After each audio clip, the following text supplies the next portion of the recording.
ولا تقل لہما اف ولا تنہرہما، والدین کے بارے میں بچوں کو کیا کہا گیا؟ ان کو اف تک نہ کہو. لیکن زبان جب کھلتی ہے نا ماں باپ کے خلاف، نوجوانوں کو ہم نے دیکھا ہے گالی گلوچ کرتے ہوئے اور اتنی بری باتیں کہتے ہوئے، معاذ اللہ.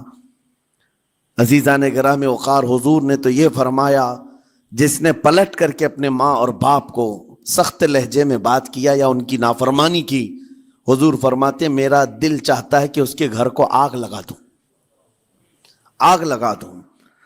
اس لیے اس بات کو ہمیشہ یاد رکھیں، تمہارے لہجے کی سختیاں کسی کو زخمی کر دیں تو آخرت خراب ہو جائے گی، آخرت خراب ہو جائے گی. حضرت علقمہ رضی اللہ تعالیٰ عنہ حضور کے صحابی ہیں، حضور صلی اللہ علیہ وسلم کے صحابی ہیں. آخری وقت آ گیا تھا لیکن زبان نہیں کھلتی تھی. حضور پاک صلی اللہ علیہ وسلم کے پاس سفارش لائی گئی کہ آپ کے وہ ساتھی ہیں انتقال کر رہے ہیں لیکن زبان پر کلمہ بھی نہیں آتا. حضور تشریف لائے، دیکھا، پوچھا گھر میں ان کے کون کون ہے؟ کہا بیوی ہے اور ماں ہے. ماں کو بلایا اور کہا علقمہ کے بارے میں کیا کہتی ہو، کیسا تھا؟ کہا بہت اچھا، پرہیزگار، عبادت گزار، ساری نیکوکاریاں اس کے اندر ہیں. تو پھر حضور نے پوچھا اچھا یہ بہت نیک تھا، تم بھی اس سے راضی ہو کہ نہیں ہو؟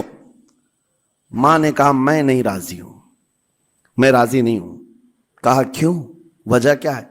کہا یا رسول اللہ میرا اکلوتا بیٹا، میرا تنہا بیٹا تھا، بڑی محبتوں کے ساتھ اس کو پالا تھا، اور جب میں نے اس کی شادی کی اپنی بیوی کو لایا اور جب بیوی گھر پر آ گئی تو میری بات کو ہلکے میں لیتا، اپنی بیوی کی بات کو فوقیت دیتا، ترجیح دیتا. اور اس وقت غالباً یہ باتیں تھی کہ زبان سے کوئی کلمہ ان کے نکلا ہوگا جو بیوی کی حمایت میں تھی، ماں کو تکلیف پہنچ گئی. کہا میرا دل گوارا نہیں کرتا، میں اس سے راضی نہیں ہوں، باقی وہ بہت نیک بندہ ہے، بہت اچھا ہے. حضور نے فرمایا دیکھو زندگی کے آخری پڑاؤ پر آ چکا ہے، روح نکلنے کو ہے، معاف کر دو. وہ بھی صحابیہ تھی، انہوں نے کہا آقا آپ کا حکم ہے یا مشورہ ہے؟ اگر حکم ہے تو پھر ماننا ہے. حضور نے فرمایا نہیں، حکم نہیں، مشورہ ہے. کہا مشورہ ہے تو پھر دل نہیں چاہتا، دل نہیں چاہتا. حضور نے فرمایا صحابہ سے کہ لکڑیاں جمع کرو، آگ لگاؤ اور انہیں اٹھاؤ آگ میں ڈال دو. آگ دہکائی گئی تو ماں کی ظاہر سی بات ہے ممتا بے چین ہو گئی. کہا ان کو میرے سامنے آگ میں ڈالیں گے؟ کہا ہاں، اس سے بہتر ہے کہ وہاں جلے گا یہاں جلے. وہ ماں کہتی آقا آپ گواہ ہو جائیں میں اپنے بیٹے کو معاف کرتی ہوں. ادھر معاف کیا، ان کی زبان پر کلمہ طیبہ جاری ہوا. میرے عزیزو یہ بتانا مقصود اس لیے ہے کہ زبان سے دیے ہوئے زخم خواہ والدین کو ہوں یہ معمولی نہیں ہوتے. ہو سکتا ہے آخری وقت تمہاری زبان بند ہو جائے اور کلمہ طیبہ بھی نہ جاری ہو، زبان کھلنے بھی نہ لگے، یہ حالات آ جائیں گے. اس لیے اپنی زبان کا کنٹرول برقرار رکھو، کس سے کیا کہنا ہے. ابھی میں اس کا دوسرا پارٹ بھی بتاتا ہوں زبان کے استعمال کا. یہ نرمی لہجے کے اندر ہونا بہت ضروری ہے، لیکن کچھ جگہوں پر سختی کی اجازت ہے، لیکن وہ مقامات الگ ہیں. نرم لہجہ حضور پاک صلی اللہ تعالی علیہ وسلم کے فرامین میں سے ہے. ایک بات بڑی بغداد مقدسہ میں نے ایک ولی پاک کی زیارت کی، ان کے آستانے پر بھی میں نے ابھی بیان کیا تھا. حضرت بہلول دانا مجذوب بزرگ تھے اور بغداد کی گلیوں میں کہیں پر بھی بیٹھ جاتے تھے، اور جو جانکار تھے وہ سمجھتے تھے اللہ والا بندہ ہے. مجذوب کس کو کہتے ہیں؟ جس کی یاد الہی میں عقل فنا ہو گئی، ختم ہو گئی، اللہ کے ذکر میں اور اللہ کی یاد میں اپنے آپ کو فنا کر دیا ہے. اس کے اوپر شریعت کا قلم نہیں. ظاہر سی بات ہے شریعت کے سارے احکام اس پر ہیں جس کی عقل سلامت ہے. عاقل ہو، بالغ ہو تو نماز فرض ہے نا، عقل ہی نہیں ہے تو وہ مجذوب ان اولیاء کو کہتے ہیں. لیکن ان کے بارے میں حدیث میں ہے، اللہ کے نبی نے فرمایا وہ ایسے بندے ہیں کہ اگر اللہ کو قسم دے دیں کسی بات کی، اللہ ان کی قسم پوری کرتا ہے. وہ بہلول دانا بیٹھے ہوئے تھے. بغداد کا ایک مشہور تاجر تھا لیکن خستہ حال تھا، بہت نقصان اٹھا چکا تھا.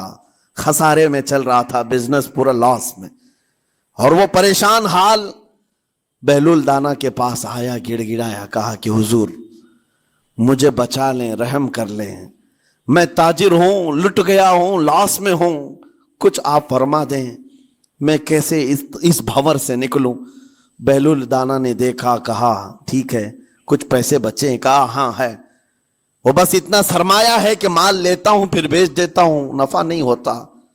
بہلول دانا نے کہا ایک کام کر, کالا کپڑا جتنا ملتا ہے سب خرید لے, پورے شہر سے کالا کپڑا جہاں جہاں مل جائے سب لے کر اسٹاک کر لے. کہا جی حضور آپ نے جیسا فرمایا. گیا, جتنا سرمایہ تھا سب لگا دیا, کالا کپڑا خرید کر ایک جگہ اسٹاک کر دیا. اللہ والے کا حکم تھا, لیکن ہوا یہ کہ بغداد کا معمول تھا, 8 دن گزرے نہیں تھے کہ وہاں وقت کے حاکم کا انتقال ہوا, اور جب حاکم کا انتقال ہوتا تو شہر کے جتنے بڑے لوگ ہوتے, رئیس لوگ, وہ اس کے سوگ میں, اس کے غم میں کالا کپڑا پہنتے تھے, اور کالا کپڑا سوائے اس تاجر کے کسی کے پاس نہیں تھا, اور سارے بڑے لوگ پیسوں سے اس کے پاس کالا کپڑا خریدنے آئے. یہ منہ بولے قیمت پر, جیسے تیسے جتنی قیمت پر بولے سب خرید کر لے جاتے, اور پل بھر میں ایک دن کے اندر وہ بہت بڑا کروڑ پتی بن گئے, بہت مال آ گیا. یہ بات یاد رکھیں, اللہ مال دیتا ہے, اس کے بعد پھر آزمائش بھی ہوتی. مال اتنا آ گیا, اب لے کر کے مستیاں تھیں, چند دن گزرے, ظاہر سی بات ہے مال کو بڑھانے کی تمنا ہر ایک کی ہوتی ہے, کوئی یہاں پر اینڈ کرنے والا نہیں ہے دنیا میں, چاہے اس کا بزنس اربوں پر بھی پہنچ جائے, اسے آگے پہنچنا ہے. چند دن گزرے تھے, 8-10 دن, پھر آیا حضرت بہلول دانا کو ڈھونڈتے ہوئے. ایک جگہ میدان میں یہ منصوب بزرگ بیٹھے مل گئے, آیا اور کہا او دیوانے بتا اب کیا خریدوں, پیسہ بہت ہے ابھی میرے پاس, بتا دیوانے اب کیا خریدوں. انہوں نے دیکھا, کہا کہ لہجہ تو بدلا ہوا ہے, پیسہ بہت زیادہ تھا. کہا کہ ٹھیک ہے کوئی بات نہیں, اللہ والوں کو ان سب چیزوں سے کوئی لینا دینا نہیں. آپ نے کہا مال جتنا ہے تیرے پاس سب لے کر کے خربوز خرید لے, تربوز خرید لے, جس کو کلنگڑ کہتے ہیں, تربوز پورے خرید لے. اس نے کروڑوں کی جائیداد پورے تربوزوں میں لگا تھی, سب تربوز خرید کر سٹاک کر دیا ایک جگہ, اور اس کے گمان میں یہی تھا کہ چند دن گزریں گے, کوئی ایسا ہی حادثہ ہوگا جب تربوز منہ مانگی قیمت پہ لوگ خریدیں گے اور میں بیچوں گا.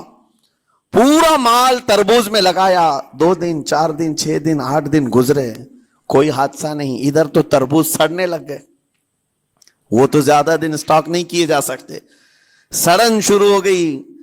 پھر تھوڑے دنوں کے بعد پورے کے پورے سڑ گئے, کروڑوں کا مال تربوز میں سڑ کے چلا گیا. وہ بیچ بھی نہیں سکا, کچھ نہیں کر سکا, واپس چیختا چلاتا اسی حالت میں آیا, پہلے سے بھی زیادہ بدتر حالت میں میں آ گیا ہوں. دوڑتے ہوئے آیا, حضرت بہلول دانا کو ڈھونڈتے ہوئے. کہاں ہیں وہ؟ اسی جگہ بیٹھے ہوئے مٹی میں بیٹھے رہتے تھے. قریب آیا اور کہنے لگا کہ آپ نے میرے ساتھ ایسا کیوں کیا بہلول؟ بہلول دانا نے کہا کیا ہوا؟ کہا میں تو لٹ گیا, تربوز میں پیسے لگائے آپ کی وجہ سے اور پورے سڑ گئے. بہلول دانا نے کہا میں نے تو کچھ نہیں کیا, پہلے تو تجھے نفع ملا تھا وہ تیرے لہجے کی وجہ سے, اب خسارہ ہوا ہے تیرے لہجے کی وجہ سے. پہلے جو آیا تھا بات کرنے کے لیے اس وقت تیری تمیز الگ تھی, تیری تہذیب الگ تھی, اخلاق الگ تھی, گڑ گڑا کر کہا تھا کہ میں لٹ گیا ہوں آپ رحم کر دیں. دوسری بار آ کر کے کیا کہا, وہ دیوانے بتا کیا خریدوں. لہجہ بدل گیا تو پوری حیثیت بدل گئی. زبان ہماری اونچائی پر بھی لے جاتی ہے اور نیچے بھی لے آتی ہے. اس بات کو ہمیشہ ملحوظ رکھیں کہ اس زبان سے بہت سارے لوگ نفع بھی اٹھاتے ہیں, بہت سارے لوگوں کو نقصان بھی ہوتا ہے. لیکن ساتھ میں یہ بات بھی عرض کروں, نرم گفتگو کرنے کا عادی ہر ایک کو ہونا چاہیے. نرم گفتگو کرنے کا عادی ہر ایک کو ہونا چاہیے, اس کی نیکیوں کی علامت ہے, اس کے اخلاق کی علامت ہے. لیکن ساتھ میں امام شافعی رحمت اللہ تعالی علیہ نے یہ بھی فرمایا, چاہے جتنی بھی نرم طبیعت ہو انسان کی, اللہ اور اس کے رسول کے لیے غیرت ہونی چاہیے. اللہ اس کے رسول کے خلاف بات سنے تو پھر نرم لہجے کا استعمال نہ کرے, پھر وہ بزدلی کہلائے گی, وہ بزدلی کہلائے گی. آج میں ایک بات یہ بھی بتا دوں, بہت سارے لوگ یہ سمجھتے بھی ہیں. ابھی چند دن قبل میں ماررہ مطہرہ میں بیان کیا اخلاق کے, اولیاء کرام کے مذہب و مسلک پر, اور پچھلے 15 سالوں سے میں نے بہت سارے خطابات کیے ہیں اخلاق پر, معاشرے کی برائیوں پر. لیکن ابھی چونکہ چند دنوں میں جلسے پروگرام بہت سارے ہو گئے اور عظمت ناموں سے رسالت پر زیادہ گفتگو ہونے لگی, تو لوگوں میں ایک امیج الگ بیٹھی ہوئی ہے. اور ابھی ہم نے اخلاق حسنہ پر گفتگو کیا کی 8 دن پہلے. ایک بزرگ نے مجھ سے پوچھا, ایسی بھی تقریر کرتے ہیں